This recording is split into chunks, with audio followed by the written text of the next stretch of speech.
우선 물리적인 시간이 가는 것에 대해서 정말 국민께 사과드리고요. 뭐 저는 처음부터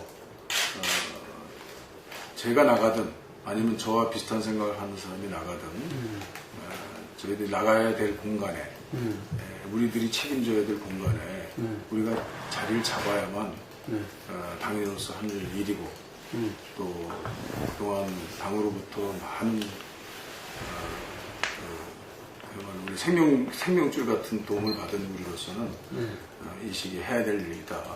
그렇게 생각을 했습니다. 그래서 이번 국면엔 참 특별하게 저보고 이렇게 용기 있는 결정을 했다.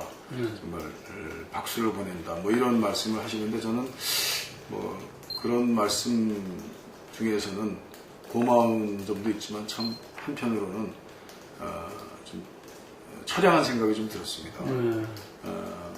늦게 된 이유 중에 하나는 사실 일반 여론조사가 이렇게 분명한 건 아니지만 흐름을 보여줄 수 있는 여론조사가 좀 높이 나왔던 김부겸 의원에게 지금 제가 해야 될 역할을 좀 하는 게 좋겠다라고 했습니다만 본인은 이제 우선은 이 당권보다는 이제 대권에 더 관심이 있었던 것 같고요. 그리고 또 원혜영 의원님께는 그분은 아주 누구보다도 강력한 사실 친노입니다. 친노지만 친문은 아니에요. 네, 지난번에 4년 전에 대통령 후보 라운드에서도 김두관 후보를 적극 밀고 다니면서 아주 열심히 활동하셨던 분이고, 그래서 또 더더군다나 이 국면에서 그런 역할을 하실 생각이 있어서 제가 그분이 나오시면 선대본부장 하겠다고 그랬습니다. 근데 알고 보니까 이 국회의원은 이게 캠프에 나가지 못하도록 돼 있더구만요. 그래서 이제 그 말은 좀 저의 의지만 표현한 말이었던 것이고, 그랬는데 이제 그분도 어떤 여러 가지 이유에서 못하게 되는데, 저는 뭐 사실 이 당에 깔려 있는 그 아주 처량한 분위기가 큰 영향을 줬다라고 생각합니다. 그래서 그 부분은 포기하게 됐고, 그래서 제가 그 소임을 하도록 됐습니다. 그 소임을 가지고 우리 당의 일부 어떤 생각을 가지고 있는 분들은 저한테 용기 있는 결정을 했다. 사실 뭐 이게 어디 죽으러 가는 것도 아닌데 용기 있는 결정을 했다고 한 말이 저 어떤 때 처음에는 좀 다른 측면으로 들리기도 했습니다.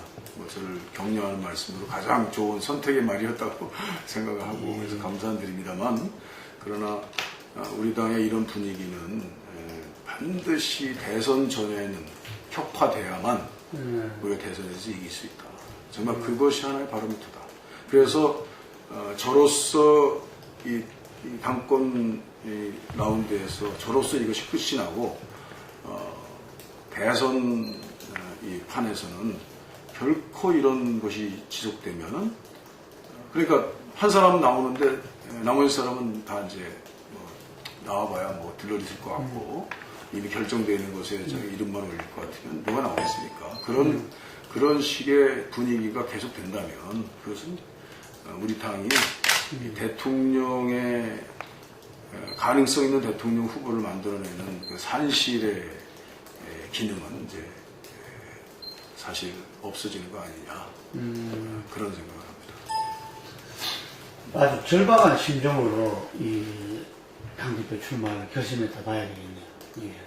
어떤 면에서는 뭐 다들 추구하시는 분이 저도 원내대표까지 했고 어찌 보면 당에 그래도 남아있는 자산 중에 하나인데 이렇게 함부로 몸을 늘리고 또 그 가벼운 경거망동한 짓을 하게 되면 그것이 우리 당에게도 큰 손실이다. 이런 그런 충고의 말씀이 사실은 저에게 굉장히 아팠습니다.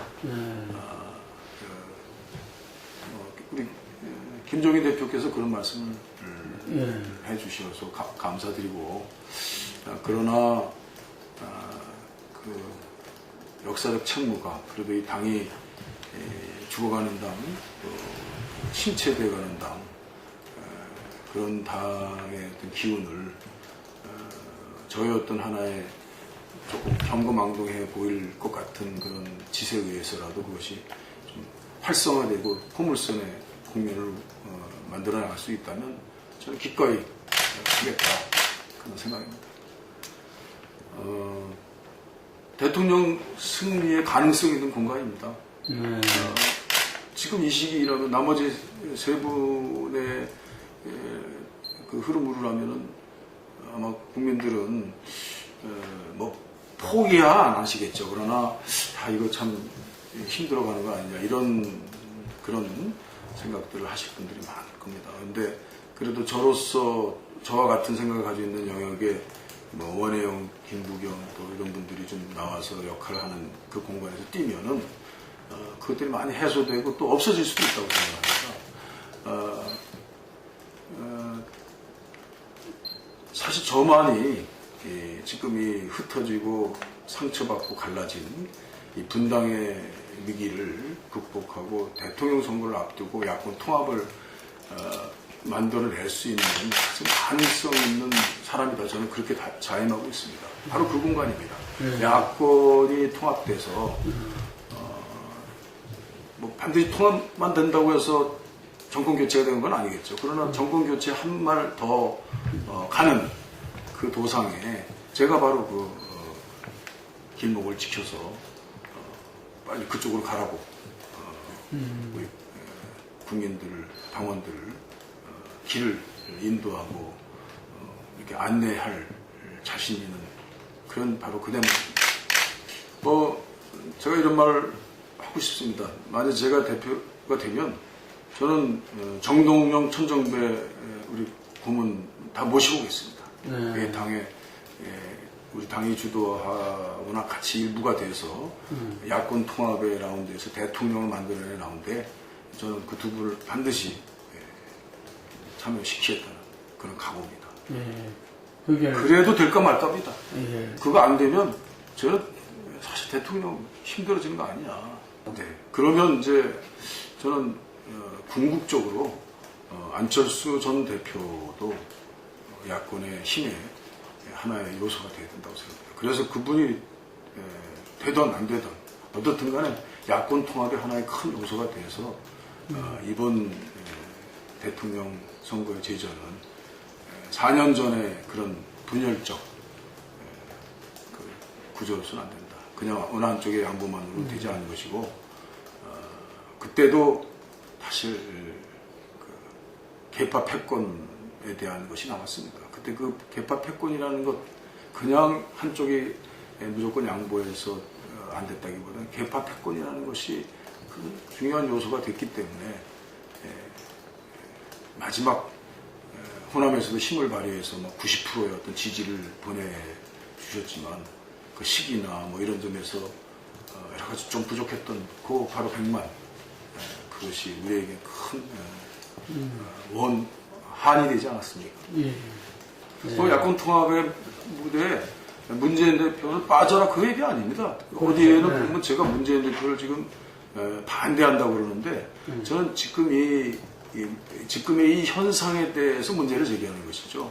거기 문재인 대표도 포함된 라운드에 공정하게 뛸 수 있고 그리고 기회균등의 장애에 나선다면 지금 전 국민이 바라보고 있는 평가의 잣대가 있지 않습니까? 벌써 이미 어느 정도의 그 잣대를 형성하고 있다고 생각하고 있는데 우리 당만 그 저울의 균형추가 없어진 거예요. 그 제가 균형추가 되겠다는 겁니다. 만약에 저울에 균형추가 없으면 뭐 어떻게 되겠습니까? 그건 눈꾸미는 막대기에 불과한 거죠. 지금 정치 다음번에 대통령 선거 그다음에 정치 지도자를 끌어내고 만들어내고 보육하는데 정당이 우리 제1야당이 그리고 또 이번에는 제1당이 된 당이 그야말로 눈금 있는 막대기가 단순한 눈금 있는 막대기가 되면 어떻게 되겠습니까? 그거는 정당의 기능을 포기한 거죠. 저는 그게 되겠다는 거죠. 그 신뢰를 갖고 다른 이미 적격성을 가지고 있는 많은 후보들이 지금처럼 손살에 치고 아이 뭐 남의 들러리에 내가 되지 않겠다라고 하는 그런 생각을 바꿔 드실 수 있도록 균형추를 꼭 붙들고 있겠다는 것입니다. 조용한 정당이 됐고 자제하는 정당이 됐고 또 질서가 생기면서 계파 대립이라는 것이 안 보이는 정당인데 물론 계파 대립이 있는 것보다는 정쟁이 있는 것보다는 조용한 게 좋습니다. 그러나 건설적인 논쟁과 토론이 없어지면 그건 당으로서의 그 생명이 사라져버린 것이죠. 집권 여당 같아요. 뭐 좋게 얘기해서는 집권 여당을 준비하는 당이다 하고 계시던데 그 준비만 하다 끝날 수도 있죠. 더 살아 움직이는 날선 토론과 서로의 그 의견 대립으로 인한 좀 더 건설적인 새로운 패러다임, 저는 그것을 두려워해서는 안 된다고 생각합니다. 더더군다나 지금 이제 단 1년 반 뒤라면 이번에 그렇게 야권 분열이라는 분당을 질책하고 거의 탄핵에 가까운 야단을 치시면서도 그래도 어쩔 수 없이 야권의 승리를 만들어주신 국민의 마음은 좀 살펴봐야 되는 거 아닙니까? 만약에 이번에 우리가 그 사기당한 10년을 다시 회복하지 못한다면 이제 국민에게 저희는 그 버림받게 되고 그걸 회복하는 것은 언제 될지 저는 모른다고 생각합니다. 저는 이번에 만약에 저희가 여차여차해서 집권하지 못한다면 정말 기존의 정치권은 책임져야 된다고 생각합니다. 국민들한테 준 그 상처와 기대 상실에 대한 책임을 져야 된다고 생각합니다. 국민들이 마지막 이번 총선을 통해서 기회를 준 거네요. 저는 뭐 거의 마지막이라고 생각합니다. 뭐 제가 정치 후배들한테는 너무 죄송한 말이고 저도 벌써 10수년 정치함으로써 뭐 이래도 그만 저래도 그만 뭐 이미 저희 정치 뭐 몇 년 해봐야 저희들이 얼마나 하겠습니까? 그러나 지금 민주당의 그 이데아를 가지고 꿈틀거리고 움직이려고 하는 우리 신인들, 우리 새로 들어온 분들, 이런 분들에게 그런 얘기하면 너희들 정치한 지 얼마 안 된 사람들 보고 너희들 책임져라 그러면 모두 다 책임져야 된다고 하면서 그분들한테 책임지라고 그러면 그게 어떤 결과가 올지 모르겠습니다만 그러나 극복하기 어려운 그런 이제 후폭풍이 저는 우리에게 기다리고 있다. 그거를 염두에 두고 이번엔 정말 한 수 한 수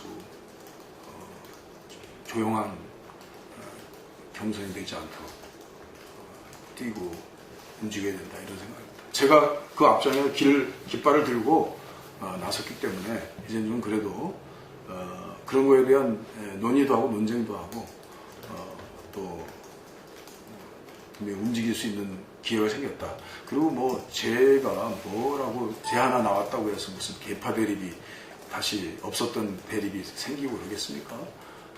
다만 과거와 같이 뭐 이박 담합이니 그거는 그때는 그래도 뭔가 양세력이 있어서 서로 뭐 교섭도 하고 협의도 하고 그랬다고 그러는데 지금은 도대체 무슨 세력도 없고 힘도 없고 그냥 조용하게 그냥 그야말로 동종교배로 끝나고 동종교배 그런 얘기 참 갑자기 생각나니까 저도 말은 좀 생경합니다만 그거는 후대까지 아주 유약한 유전자를 만들어내는 아주 큰 우리 소수 마이너리티가 절대로 배격해야 될 나쁜 습성이단 말이죠. 그런 건 절대로 우리 미래를 위해서는 이겨나가야 된다라는 생각하고 있습니다. 문재인 대표와 문재인 대표를 지지하는 많은 분들이 조정하고 또 추천해서 만들어진 대표 그런 어떤 동종교배적인 대표 선정과 그 일사불란한 그런 일방적인 우리 당만의 대통령 후보 선출 뭐 이런 방식으로라면 거기에는 야권 통합도 없는 것이고 승리도 없다라고 보는 것이죠. 그러나 그렇지 않은 대표를 통해서 분명히 불축의 이 라운드, 불축의 결과를 만들어낼 수 있는 가능성을 국민들에게 보여준다면 저는 불축의 가능성 속에 여전히 그것이 이겨낸 탄생된 대통령 후보 문재인이라면 저는 또 다른 문재인이다라고 저는 생각하는 것이죠. 이 말은 친문 정치인이 친문 후보가 당대표가 된다면은 문재인 대표가 후보가 되더라도 통합도 어렵고 승리도 어렵다 이런 이야기네요. 그렇습니다. 네. 그러니까 이 친문 정치인이 당대표 돼서는 안 된다. 이 말을 강조하기 위해서 그렇게 하시는 이야기네요. 예. 그래서 저희가 당대표가 돼야만 그런 다양성 있는 당의 그 기풍을 살리고 또 신발장에 여러 디자인의 신발들이 만들어져서 또 더 좋은 디자인을 만들어낼 수 있는 그런 이제 생각도 나게 되고요. 또 모노컬처라고 그러지 않습니까? 우리 제1당의 들에는 여러 곡식이 자라는 것이죠. 하나의 곡식만 자라게 한다고 해서 그게 되지 않는 것입니다. 지금 여러 곡식의 싹들이 있는데 그 싹들을 키우고 해서 우리 당원들이 다 같이 먹어야지 건강한 겁니다. 하나만 먹으면 각기병 걸리고 건강에도 안 좋습니다. 지금 그래야만 이제 그 먹은 당원들이 우리 당의 다양성 가지고 뽑아낸 어떤 후보 또 그 저 들판에는 이름 없었던 들풀도 나오고 또 생각지 않았던 확장도 생겨서 그 속에서 전부 평가된 어느 한 후보가 바로 국민의 후보가 되는 것이 그 바로 후보는 저는 대권에 아주 접근할 것이다 이렇게 생각하고 있는 것입니다. 송영길 의원하고는 뭐 같이 정치 초선을 같이 들어왔고요. 그리고 우리 추미애 의원은 바로 옆방에 계시면서 저하고 늘 일상적인 정치적 방담을 나누기도 하고 그랬습니다. 근데 그분들이 친문이라 할 때는 약간 좀 어색한 느낌은 있지 않습니까? 제가 분명히 얘기하면 그분들이 바로 친문이다라기보다는 친문이 주도가 돼서 추천하는 사람. 그 추천한 분에게 그리고 추천을 좀 구애하고 있지 않습니까? 이미 추천이 됐다는 분도 있고 그래서 뭐 거기서 뭐 많은 이 당대표 선거라는 게 반 조직, 반 여론입니다. 반이면 거의 결론이 나죠. 여론상 제가 뭐 압도적으로 뭐 50%를 다 가져간다면 모르겠는데, 그 다음에 이길 수도 있습니다. 그래서 여론으로 저를 이겨줄 수도 있습니다만, 그러나 그렇지 않다면 사실 조직이 중요한데, 그 조직의 어떤 흐름으로 움직이고 있다는 걸 보면, 바로 누가 누구를 추천하고 있는지를 뻔히 아는 사실입니다. 그래서 이제 그러나 이제 공동의 과제, 그리고 통일된 틀을 만들어 나갈 수 있는 가능성이 있기 때문에, 그렇기 때문에 이제 이 과정을 통해서 제가 엮어내고 묶어내고 호소해서 공동의 과제를 하나의 큰 성과로 만들어내자라는 목표를, 원대한 목표를 가지고 있습니다. 이제 비문이라고 하는 건 문이 아니기 때문에 비문이지 어떤 하나의 통일로 하나의 틀로 통일되어 있다는 건 아니지 않습니까?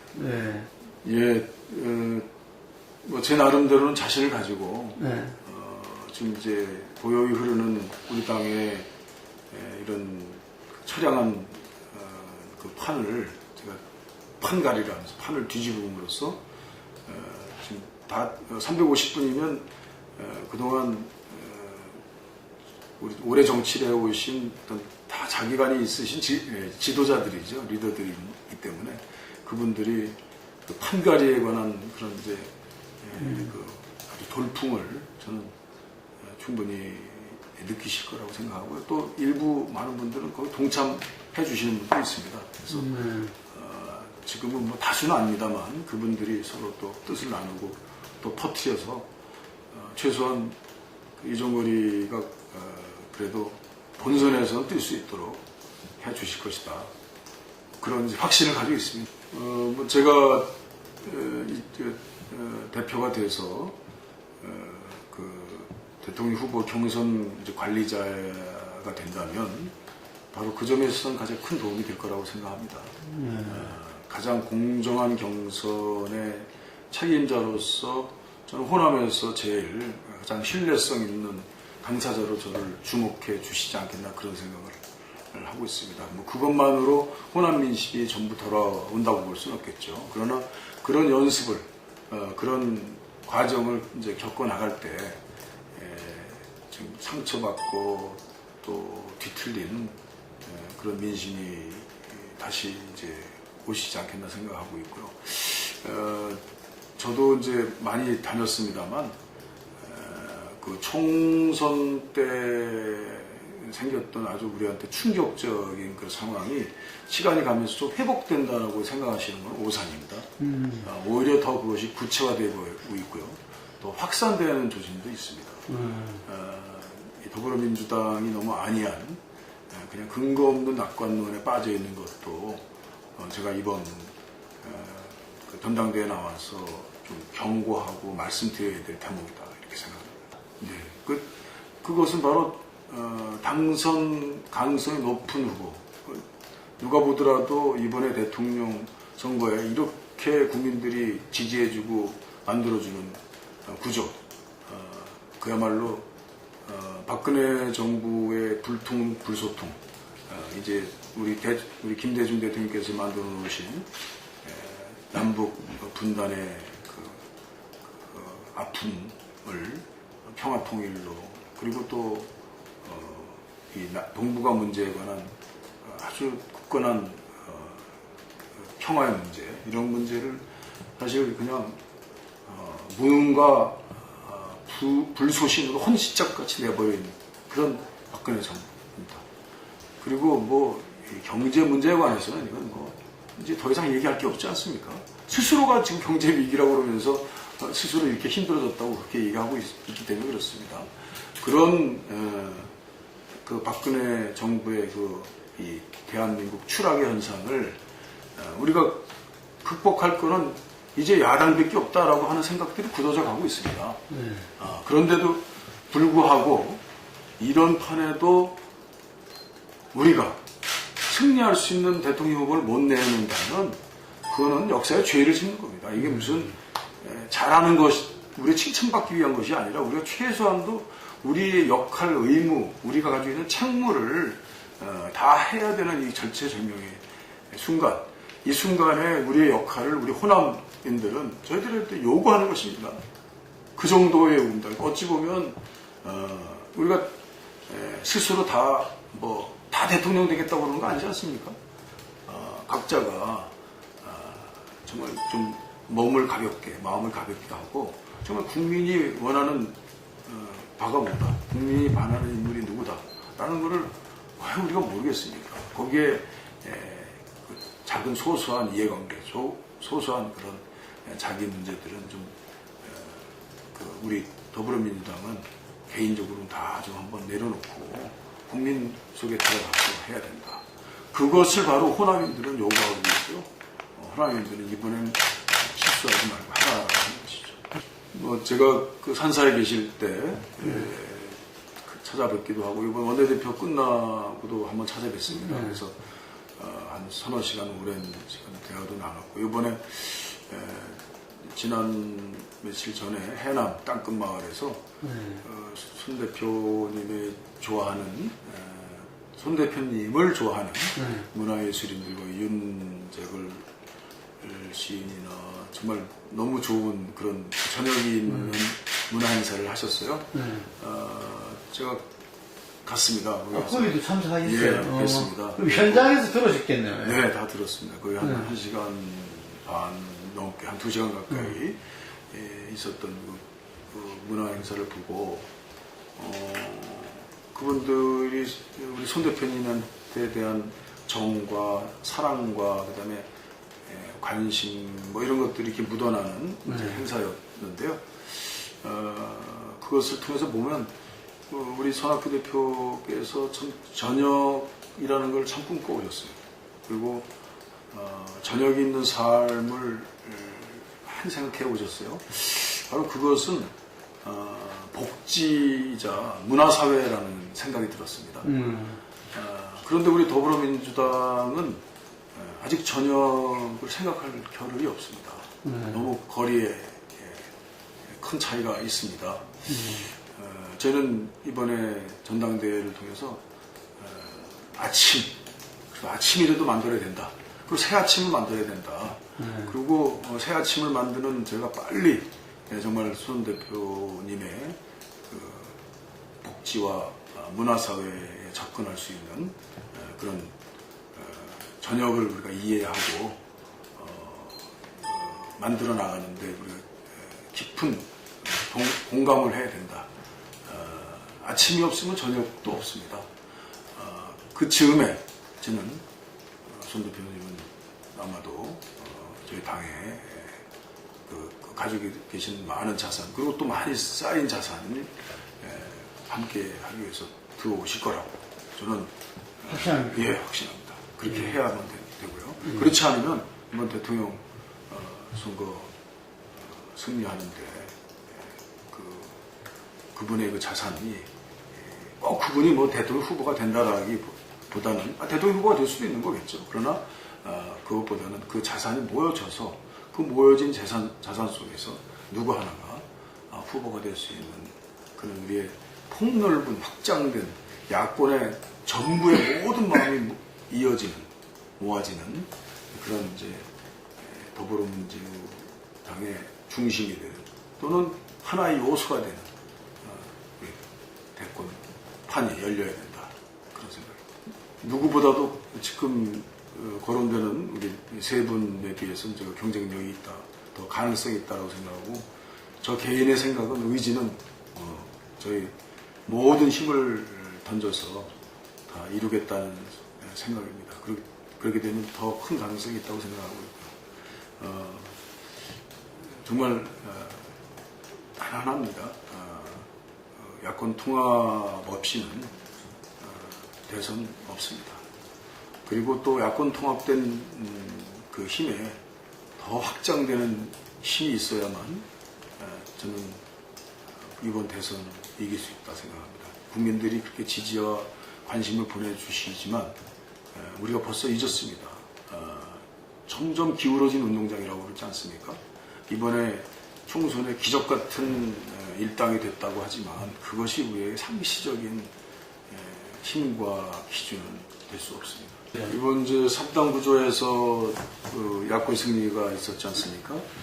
그거를 기적 같은 국민의 선택이라고 그러지 않습니까? 기적은 자주 일어나지 않습니다. 한 번 일어나고 많은 것이 기적 아니겠습니까? 그렇지 않으면 기적이 아니죠. 그러면 저쪽은 통합 안 합니까?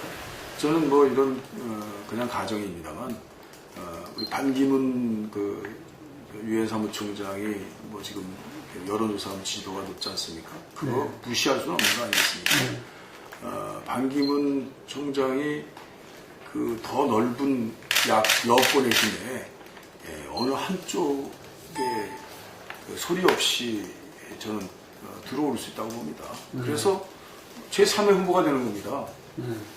제3의 후보가 어찌 보면 새누리당을 흡수하듯이 통합하고 어떻게 그 결과를 예측할 수 있겠습니까?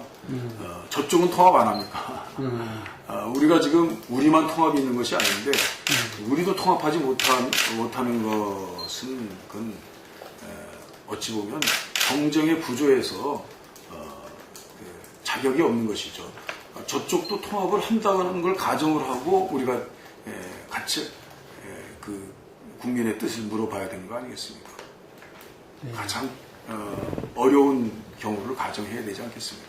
제가 예전 변호사 시절부터 같이 변호사 사무실도 같이 꾸려봤던 적이 있고 변호사는 같이 꾸리셨어요? 네, 십수년 동안 변호사를 같이 하면서 뭐 거의 서로 비용 개념에 관해서는 서로 통합하는 완전히 부부 같은 같이 운영했다고요? 예, 부부 같은 생활을 했습니다. 그래서 뭐 그분의 그 앞으로의 그 미래에 대한 비전 이런 것들을 제가 아는 만큼은 알 수 있다고 생각하는데요. 그분 가는 길에 방해가 되지 않을 만큼 저는 이제 또 곁에서 말씀도 듣고 또 배우기도 했습니다. 이번에도 뭐 그런 차원에서 그동안 뭐 한 몇 달 동안 뵌 적이 없어서 한번 찾아뵈면서 여러 말씀을 나눴는데, 그 과정에서는 이번 당에 대한 걱정을 물론 아주 깊이 하시고 있었습니다. 그러나 당의 걱정도 걱정이지만 지금은 지방정부가 하는 역할에 대해서 당이 더 열린 마음으로 수용하고 그것을 우리의 자산으로 해야만 된다라고 하는 일이 더 그 대화 중에 많았습니다. 뭐 사드에 대해서 제가 그동안 좀 과문했던 것이 너무 국민께 죄송한데요. 이 과정에서 많이 알게 됐습니다. 그러나 아직도 잘은 모르는 것이 있습니다. 그 과정을 저는 국회 비준 절차를 통해서 극복해야 된다. 그리고 우리뿐 아니고 국민의 알 권리도 보장해야 된다. 왜냐하면 이것은 국가 전부에게 그 공통적으로 겪게 되는 국가 전부의 안보 문제이거든요. 뭐 외형적으로 보이는 것은 사드는 우선 북한 핵미사일에 대한 그런 방어 체계의 일부임은 틀림없는데, 그러나 수도권 방어에는 관계가 없는 것입니다. 이 정부가 어느 때부터 그렇게 수도권 아닌 곳에다 이렇게 관심을 가졌는지 모르겠습니다. 지금 수도권 미사일 방어는 패트리어트 3의 그 시스템으로 16년, 17년, 18년 앞으로 3년까지 불안전 하나만 그 체제를 갖춘다고 그렇게 하고 있거든요. 최소한도 그러면 18년 정도까지는 이 지방의 북한의 핵미사일 체제의 방어 체제로서의 사드는 그 정도로 동시에 이루어지면 되는 것입니다. 뭐 긴급한 점에 관해서도 또 주장을 합니다만, 그런 기간 동안에 우리는 이 사드가 과연 한미 상호 방위 조약에 근거한 방어 체계에 있어서 어떤 역할을 하는 것인지, 그리고 또 중국이 주장하고 있는 그런 것도 우리가 염두에 둬야 되는 거 아니겠습니까? 그리고 미국의 전 세계 방어 전략의 MD 체제에서는 어떤 역할을 하는 것인지, 뭐 MD에 대해서 말씀을 좀 드린다면, MD가 방어인데 왜 그러느냐라고 국민들이 말씀하시겠습니다만, 한쪽은 방어를 못하고 한쪽은 방어를 하게 되면 이게 2차적인 보복 공격을 한 전제가 되는 것이기 때문에, 지금 미국은 MD가 되고 중국이나 러시아는 MD를 못하게 되면 이것은 이미 공격형이 되는 것이나 마찬가지가 되는 것이기 때문에, 그 공격 무기의 하나의 일부로서 가장 중요한 요소로서 요충지로서 이 성주가 채택이 됐다면, 그것은 이미 가장 최종적으로는 전쟁이라는 보복 공격을 전제로 하는 미국의 제도에 우리가 가장 앞장서서 해주는 것이 되는 거예요. 뭐 100%를 양보해서 그거 할 수도 있다 생각합니다. 그러나 지금 이 현재에서 그걸 급히 이렇게 할 수는 없다. 그것은 국민적 동의도 받아야 되는 것이고, 국민이 정말 핵미사일, 북한 핵미사일에 대해서 걱정하는 만큼 또 우리도 같이 공동으로 걱정하면서 이 문제들을 해결해 나가야 된다. 이것이 이제 아직 모호한 개념 속에 있다라고 모호하다고 볼 수 있습니다만, 벌써 어느 정도의 이제 방향은 섰다고 생각합니다. 저는 그 과정을 국회 비준 절차를 통해서 이루어야 된다. 저는 생각합니다. 국민 투표까지는 그건 무리하다고 생각하고요. 그래서 그때쯤 저는 분명한 당론을 결정해서 미국과의 관계, 또 중국과의 관계, 우리 대한민국 분단의 조국의 평화 통일을 위한 초석으로서의 관계, 북한을 외교적으로 고립시킬 수 있는 방법으로서의 관계, 그리고 또 이를 통해서 저는 중국이 그동안 북한에 대해서 소극적으로 해서 사실은 육자회담이 잘 성사되지 않았다는 측면도 있기 때문에, 그것은 우리에게 굉장히 좋은 전략적 우위성을 확보해주는 계기가 될 수 있다고 저는 생각하거든요. 중국에 강력한 요구를 하는 것이죠. 중국에게 북한과의 관계를 좀 더 평화 통일의 관계로 나올 수 있도록 외교적 고립의 그 효과를 좀 발휘할 수 있도록 하는 그런 지금까지의 중국과 대한민국이, 그야말로 박근혜 대통령이 전승절 열병식에도 참여를 하셨는데, 그거 왜 못하겠습니까? 전략적 제휴관계를 통해서 북한에게 외교적 고립을 더 강력하게 해서 육자회담에 어쩔 수 없이 나오게 하고, 그리고 또 스스로 핵미사일을 포기하게끔 하는 그런 그 공동의 관계를 왜 그냥 한순간에 포기하려고 하느냐. 이런 복잡한 문제들을 저는 국민들은 전혀 생각하지 못하고 우리만 생각하고 천만에 맞습니다. 국민들 지금 제가 오늘 오는데 길에서 어떤 분이 사드 문제 얘기하시더라고요. 까만 선글라스 낀 여자분이신데요. 제가 이름도 적어놨습니다만 일반 국민들이 전혀 무지하다고 생각하면 안 됩니다. 그런 기간이 필요하다. 우리 국민적 선택을 해야 된다. 그 기간 동안만은 그래도 우리가 아직까지 결정하지 못하는 유보기간이 필요하다라는 것이지, 그것이 우리는 생각하고 있는데 표현하지 않음으로써 모호성을 전략적으로 가지고 있다라고 하는 것은 좀 약간의 좀 빗나간 말씀일 수도 있다, 이런 생각. 지금 원내대표, 의장, 이런 분들이 이제 프론트입니다. 그걸 이제 하게 되면 직접 추진해야 되는 분들이고요. 그 뒤에서 우리 의원들이 많이 있는데 그분은 아직까지 이제 이선의 여론을 만들어 나가는 이제 역할을 하고 있다라고 보고 있겠죠.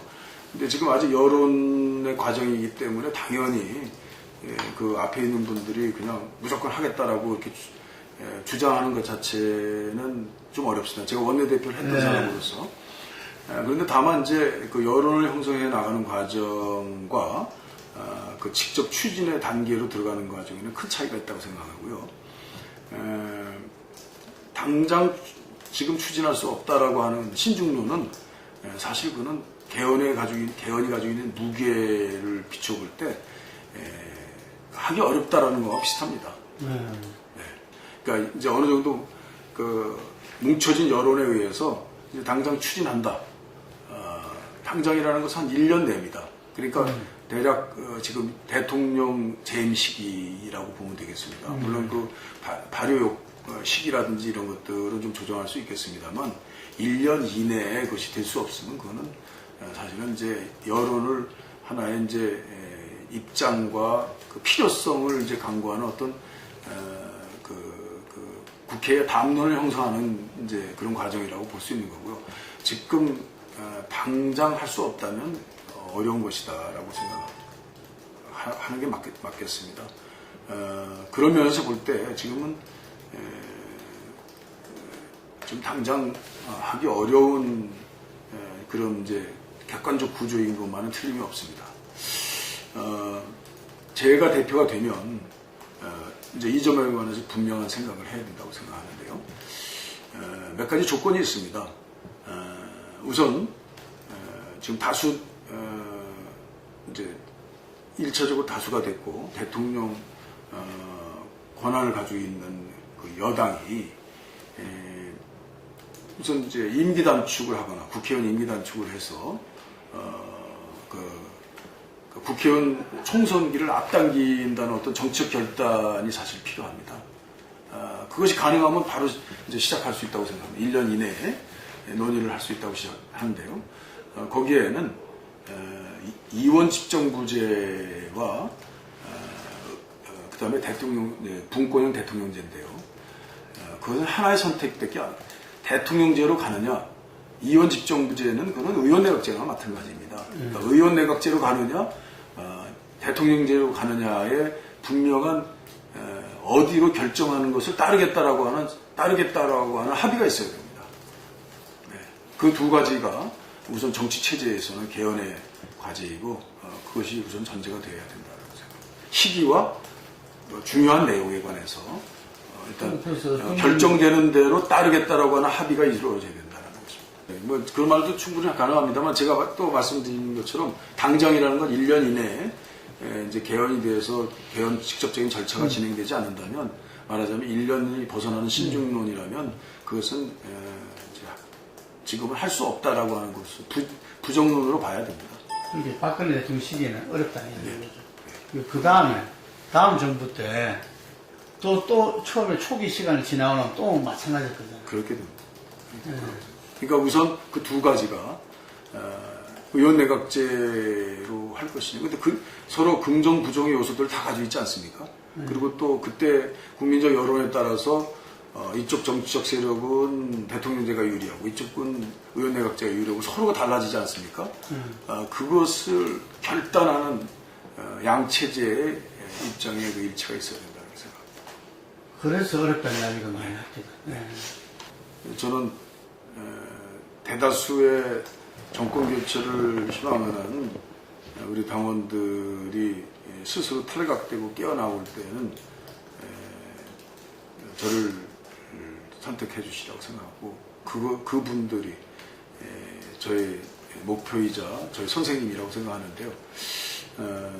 그런데 이제 그분들 사이에 그 탈각의 시기도 다르고 또 그 방법이 다르기 때문에 최소한 제가 그 방법이나 시기나 이런 것들을 한 곳에 뭉쳐진 힘으로 만들어 나가는 그 과정이 이번 이제 전당대회 과정, 한 달의 과정이다 이렇게 생각합니다. 저는 국민들에게 죄를 짓지 않기 위해서 나왔습니다.